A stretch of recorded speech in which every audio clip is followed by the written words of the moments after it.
plaire dans son activité professionnelle. À la fois y trouver du plaisir et aussi se sentir valorisé par ce que l'on fait. Une quête, pour la plupart d'entre nous, qui occasionne bien souvent des changements. Bienvenue dans ce podcast Vie et Voix, les interviews de Lila, pour parler de ses choix pro.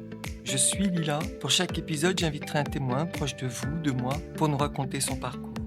Nos témoins ont un point commun. Ils se sont fait confiance pour se donner des chances. Ils ont choisi de penser que rien n'était joué. Pour cet épisode, notre invitée, Françoise Debeau, nous raconte comment son orientation a été contrariée dès le début. Après un CAP d'employé de bureau, elle voulait poursuivre en secrétariat et ou en comptabilité. Dirigée vers un BEP agricole qu'elle ne termine pas, elle met du temps à trouver un emploi. Elle va être hôtesse de caisse polyvalente, assistante maternelle, femme de chambre et femme de ménage. Puis enfin, à 56 ans, se réaliser dans un poste de secrétaire gestionnaire. Comment Françoise a-t-elle procédé ? Comment a-t-elle fait ses choix ? Sur qui, sur quoi s'est-elle appuyée ? Nous nous rencontrons quelques semaines après les trophées de la reconversion 2025 organisés par Transition Pro. Françoise est très heureuse que son dossier ait été distingué dans la catégorie rebond.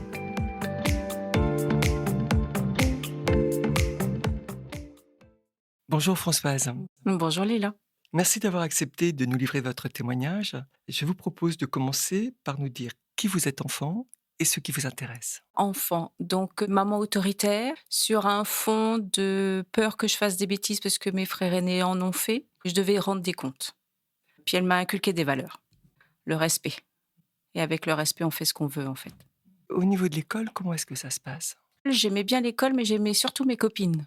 Je crois que je n'ai jamais utilisé mes capacités. Parce que sur mes bulletins, il était toujours noté « Françoise peut mieux faire ». La 5e, je l'ai redoublé. Parce que ça ne le faisait plus, je m'intéressais plus aux cours et je trouvais ça nul. Donc de là, j'ai fait donc un CAP d'employé de bureau. Et ça vous plaisait ? Ah oui, très. En plus, petite, j'ai toujours aimé dans les papiers à ma maman. J'ai eu mon CAP en 1987 et ensuite, je voulais suivre mes études en secrétaire comptable. Sauf que j'étais nulle en maths et une conseillère d'orientation m'a dit: «Françoise y arrivera jamais, il faut la mettre dans autre chose» et de là, je me suis retrouvée scolarisée pour un BEP agricole, donc ministère de l'Agriculture, dans la section accueil et tourisme. Mais ça ne l'a pas fait. J'ai passé 1 an et demi sur les 2 ans, assise au fond d'une classe, et ben, écouter ce qui se faisait, parce que je connaissais déjà via mon CAP.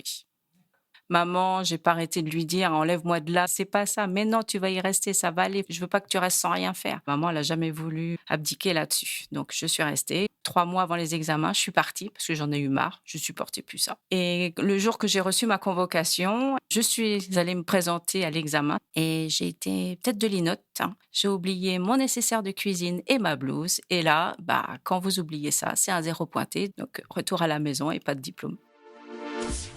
Et après cette formation, quel est votre parcours ? Je me suis retrouvée sans rien. Je suis restée à la charge de maman, à la maison. Donc pour m'occuper, je entretenais la maison. Je me suis occupée des petites grand-mères de mon quartier. Je leur faisais leurs courses, un petit peu de ménage, les sortir. Je pouvais pas rester comme ça sans rien faire. Donc je suis allée voir la NPE et à l'époque, ils m'ont proposé de rentrer dans une formation secrétaire comptable. Donc en 93, j'ai commencé à faire cette formation qui me plaisait énormément. Et puis, il fallait qu'on trouve un stage. Sur ce temps de travail, j'ai rencontré un monsieur. Et ce monsieur sera, plus tard, mon futur mari. Et c'est en 94, à la fin de la formation, que j'ai passé mon premier degré de comptabilité, que j'ai eu. Vous venez très vite vous installer dans la ville de votre futur mari. Comment cela se passe-t-il ? Arrivée à Bayeux, nouvelle ville, nouvel environnement, ça a été très difficile. Je connaissais personne. Et puis, là, je suis retombée dans une période de galère, à essayer de m'en sortir. Heureusement que j'avais ma maman. Elle me donnait de l'argent derrière pour pouvoir vivre. Donc, j'ai commencé à écumer un petit peu toutes les agences intérim qu'il y avait sur Bayeux. Donc là, j'ai trouvé sur 2 ou 3 agences des petites missions. Fin 96, la NPE m'a contactée pour me dire que le centre Leclerc de Bayeux cherchait des caissières. Et j'ai commencé à travailler au centre Leclerc à Bayeux. Donc ça a duré 7 ans en tout. Donc ça a été très riche. J'ai eu une vie sociale extérieure. Je me suis fait des collègues de travail, un environnement très bien. Après, j'ai été obligée d'arrêter parce que quand mon fils eut 3 ans, Ma nounou ne prenait plus d'extrascolaire et de là, ça commence à être compliqué. Mes horaires ne convenaient plus avec, les horaires d'école de mon fils. Donc j'ai fait la petite formation qu'il fallait et je suis devenue assistante maternelle agréée et j'ai exercé pendant 10 ans. Entre 2, j'ai eu mon deuxième enfant, donc ça m'a permis de l'élever, tranquillement en m'occupant des autres enfants. Ensuite, bah, malheureusement est arrivé des difficultés au sein du couple, hein. Après 2013, on s'est séparés. Je me suis retrouvée dans un appartement dans le centre-ville de Bayeux, donc un très vieil immeuble, deuxième étage, sans ascenseur, avec énormément de difficultés de stationner tout autour. Donc au fur et à mesure, mes contrats se sont terminés, j'ai grignoté mes droits aux assédiques pour compenser ma perte de salaire et une fois que tous mes contrats se sont arrêtés, et ben, en fait, pour moi, ça a été la descente aux enfers. Parce que quand vous avez plus de revenus, ma maman m'a payé mes loyers parce que je pouvais plus les payer. En plus, c'est arrivé un jugement de tribunal qui a été pour moi très difficile.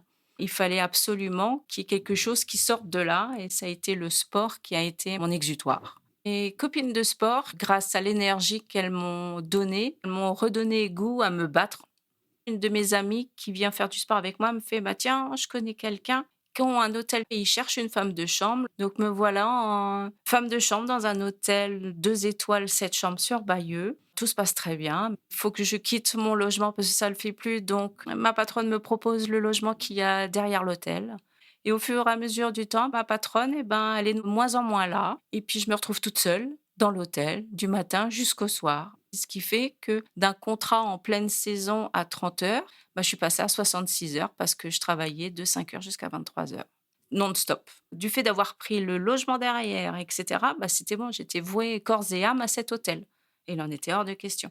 Ma famille, mes amis, quand je leur racontais ce qui se passait, ils me disaient: «Mais tu peux pas rester comme ça» et avec cette bienveillance autour de moi, j'ai pu aller voir les bonnes personnes, en fait. J'avais eu un contact avec le CCAS de la ville de Bayeux que grâce à eux, j'ai pu avoir un logement en urgence pour me sauver d'un patron pour lequel, j'ai été une esclave moderne. Forcément, comme vous pouvez l'imaginer, j'ai pas laissé ça là, donc j'ai emmené ma patronne au tribunal. Ça a mis 2 ans, mais j'ai gagné, en fait. Donc au moment où j'étais à l'hôtel, j'étais aussi en période de burn-out et puis, ben, faut s'en remettre. Je suis partie de l'hôtel, c'était en août 2017 et je n'ai retrouvé du travail qu'en mars 2019. Donc j'ai mis tout ce temps à me reconstruire, en fait et heureusement que j'avais mes enfants, surtout mon petit dernier qui était là, je m'en occupais, ça me permettait de sortir de la maison. Donc là, en mars 2019, je trouve un travail grâce à une de mes amies encore. J'ai commencé à l'IME, l'agent d'entretien. Donc au début, j'ai commencé qu'à 23 heures, donc c'est super, collègue de travail. Et en avril 2020, je me suis retrouvée à être embauchée à 35 heures. L'entité de l'IME, c'est une très grande entreprise qui a aussi une maison de retraite. Donc, pendant le covid, j'étais avec l'animatrice. Donc, on s'occupait des patients, on leur faisait les visites avec les familles dans un contexte assez exceptionnel. Et puis après, une fois le covid terminé, je suis retournée à mon poste de travail, 35 heures de ménage. C'était très bien. Et qu'est-ce qui vous amène à changer d'activité? Après l'hôtel, pendant mon burn-out, j'ai commencé à avoir des petites douleurs et en 2018, on m'a diagnostiqué une tendinopathie calcifiante de l'épaule droite. Donc de là arrive un protocole santé. En mai 2021, j'avais mal un peu à un talon. Bon, on a mal à un talon, mais bon, j'avais mal à l'épaule, donc on continue quand même. Et puis une chute en allant au boulot. Je commence à boiter, à plus pouvoir mettre le pied par terre et cetera. Mon médecin me met 3 jours en arrêt. Au bout de 3 jours, je reprends et je peux toujours pas poser le pied par terre. Premier arrêt, 15 jours et puis je commence à sentir des tiraillements dans l'épaule. Premier arrêt d'un mois et encore un mois. De là est arrivé 3 ans de maladie. Mon épaule, resterait comme ça maintenant parce que je suis devenue inopérable. J'ai une reconnaissance RQTH maintenant, donc je vis à l'heure actuelle avec une douleur H24 sur une épaule, mais ça sert à rien de combattre. Combattre, c'est se stresser, c'est être toujours sur la défensive. On est crispé et ça aide pas. Donc maintenant, ma devise, c'est: faut accepter avoir mal. Le fait de pouvoir accepter, moi, ça me permet de vivre avec tous les jours. Continuer à vivre, et c'est ça qui est important. Durant votre arrêt maladie, une assistante sociale de la CARSAT vous a beaucoup aidé, avec des ateliers notamment. Donc on était une dizaine de personnes et tous avec des problèmes de mobilité. Ce groupe de soutien nous a permis de ne pas se sentir tout seul. Puis on a continué à se voir aussi en individuel avec elle. Elle voulait nous suivre. Donc de là, elle m'a dit un essai encadré, ça permettrait de voir. Elle savait que j'aimais le secrétariat, la comptabilité. Donc elle a dit ce qui serait bien, c'est qu'aussi on fasse un bilan de compétences. Que mon directeur me l'a accordé. Donc je fais un bilan de compétences. Les métiers qui sont ressortis, secrétaire comptable, tout ce qui était lié au papier, à l'écriture, aux chiffres et tout ça. Je fais mes essais encadrés et de là, on cherche la possibilité de faire une formation. Donc cette formation, je l'ai passée à Caen. Il fallait qu'on trouve un stage aussi. Donc j'ai fait ce stage de 6 semaines à la DSEL, c'est la Direction des services économiques et logistiques de l'hôpital. Donc on a passé le titre le 19 et le 20 septembre. Le 23 septembre, on retournait en formation pour signer les papiers de fin de formation. Et moi, j'ai eu le bonheur d'être prise au centre hospitalier de Bayeux, donc là où j'ai fait mon stage. Et donc le 23 septembre, on a su qu'on était toutes reçues en fait. Et donc moi, le Graal, la félicitation du jury en plus. Donc, quelle est votre activité aujourd'hui? Donc aujourd'hui, je suis gestionnaire fourniture médicale hors stock, sous-traitance médicale et location médicale. C'est-à-dire que j'ai un portefeuille d'infirmières, le SIAD, hein, donc c'est la gériatrie. C'est-à-dire que des patients qui sont venus à l'hôpital, qui sont rentrés chez eux et qui ont besoin de soins infirmiers, ce sont des infirmières libérales qui vont chez le patient et les factures de soins sont envoyées à l'hôpital. Et moi, je traite ces factures. Je traite également des factures sur des besoins pour prévenir des escarres pour des personnes alitées depuis des semaines à l'hôpital. J'ai aussi la gestion de divers matériaux et je commande aussi plein de choses pour l'hôpital, donc tout ce qui est hors stock et non stérile. Et le SIAD, ça veut dire quoi? Le SIAD, c'est les services des soins d'infirmières à domicile. Que retenez-vous de votre parcours, Françoise? Malgré les problèmes, malgré la galère, faut jamais baisser les bras en fait. Faut toujours aller de l'avant et faut savoir sortir de sa zone de confort. La zone de confort, elle vous permet de manger, de dormir, OK, mais ça fait pas tout.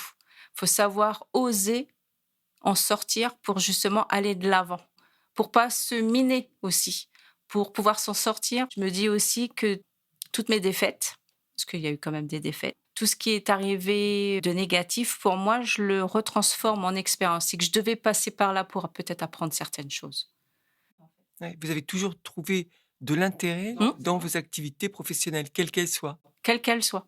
Bon, puis aujourd'hui, vous arrivez à faire quelque chose qui vous plaît vraiment beaucoup. Et là, c'est vrai que pour moi, là, ça concrétise. À 54 ans, être retourné sur le banc de l'école, entre guillemets, réapprendre, continuer, un diplôme. Oui, c'est un parcours, c'est waouh! C'est de la fierté. Oui. Ah oui, je suis fière de moi, oui. Ah oui, ça et puis on sait me le dire, faut que tu sois fière, hein, parce qu'avec tout ce que tu as traversé, oui, oui. Le plus fier, je crois que c'est ce diplôme à 54 ans. Comme quoi, il y a pas d'âge pour retourner à l'école, il y a pas d'âge pour, réaliser ses rêves.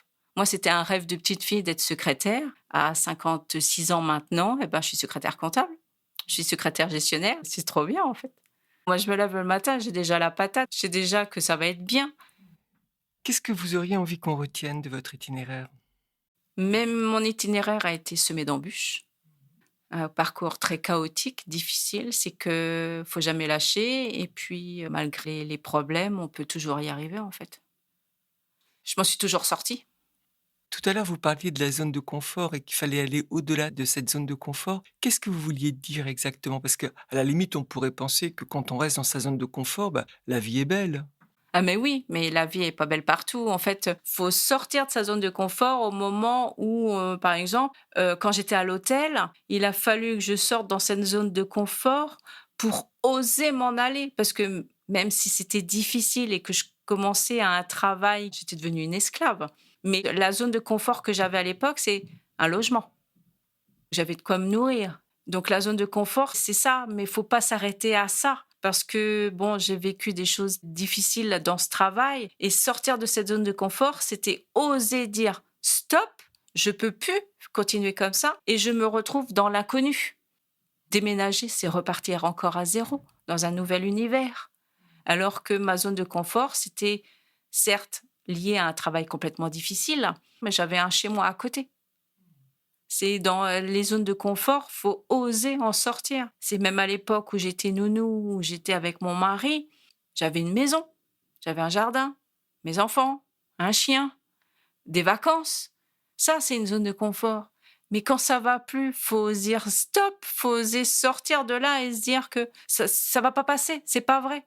Et quand il y a des problèmes, ça s'en va pas comme ça.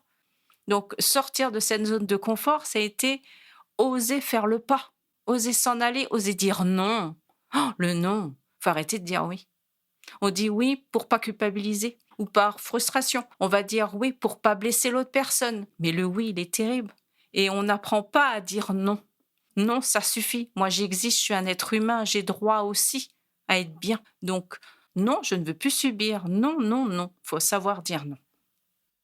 Si vous aviez à refaire quelque chose, qu'est-ce que vous referiez ou est-ce que vous laisseriez les choses en l'état? Si j'avais à refaire, je referais pareil, je pense.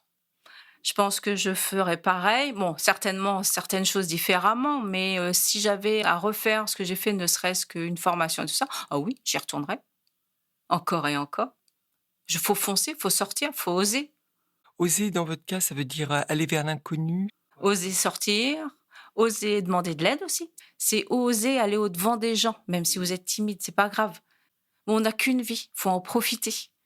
Et regardez, moi, maintenant que je viens d'avoir 56 ans, et mais je suis épanouie totalement. Et je regrette pas. Et si je devais le refaire, je le referais. Et je refoncerais certainement de la même façon.